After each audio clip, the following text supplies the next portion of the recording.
gotten to this point to let a crowd sway him, to let an organization sway him. I think he knows what he wants. I think he just hasn't told us. I think he's made his decision. I think if his decision was to stay here, we would either hear that today when they get up on the stage or not hear it at all. If we don't hear it at all, to me that means he's going elsewhere at the end of this season. He came here not sure what he was getting into. The Raptors weren't sure what they were getting into. Everything worked out perfectly well, except this isn't where he wants to live. I think the Raptors did everything right in this process. There's no denying that. They were able to restore his health. They were able to restore his status as a supreme player in this league. But what they've also done is they've empowered him to believe that he can win anywhere. I agree, it probably comes down to LA and Toronto.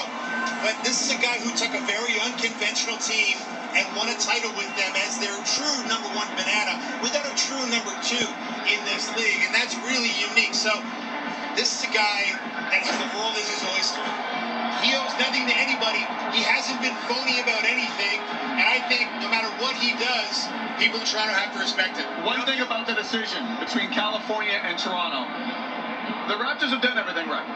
The Raptors have done everything up to a championship right. The only thing that will pull Kawhi Leonard away from the Toronto Raptors is if he wants to live at home, if he wants to live near family, near people who make him comfortable.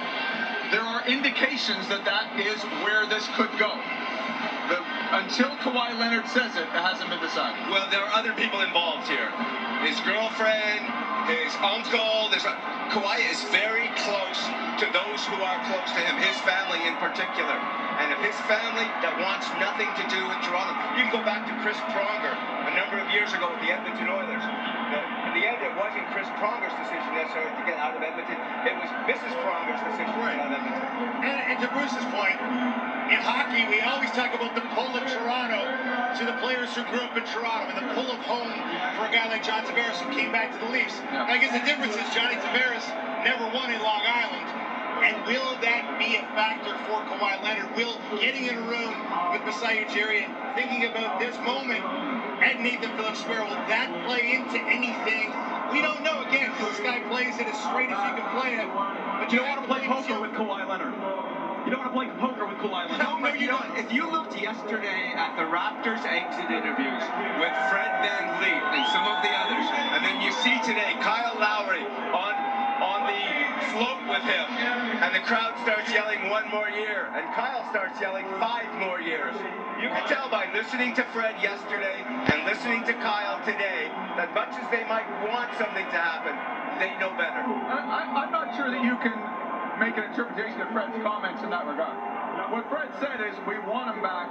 We don't know what he's going to say, and I don't know, and I haven't talked to him about it. There was nothing in Fred's comments that said he's leaving. I think that's an unfair characterization. He may be leaving, but I don't think Fred VanVleet indicated that. You spend a year with players, and you spend a year as a team together, and you get to know each other as much as Kawhi allows you to get to know him. Then somewhere along the line, somebody, and their different personalities, is going to say, what are you doing next year? Are you assuming that Kawhi Leonard would tell them? No, I'm not assuming that ever. I'm just saying you could get indication. You're having dinner with them. To Josh's beside him on a plane. You don't know. No, to Josh's point about poker, I mean, this guy has the ultimate poker face. I don't think you can interpret anything this guy has said.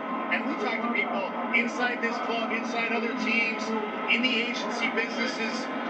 There is no real indication out of this guy's mouth about what's going to happen. And to your point, Steve, he's got a very close, very tight inner circle. I'm not sure how much he's opening up to anyone that's not in that inner circle. Oh, absolutely. And the funny thing about it is, Kawhi Leonard comes here.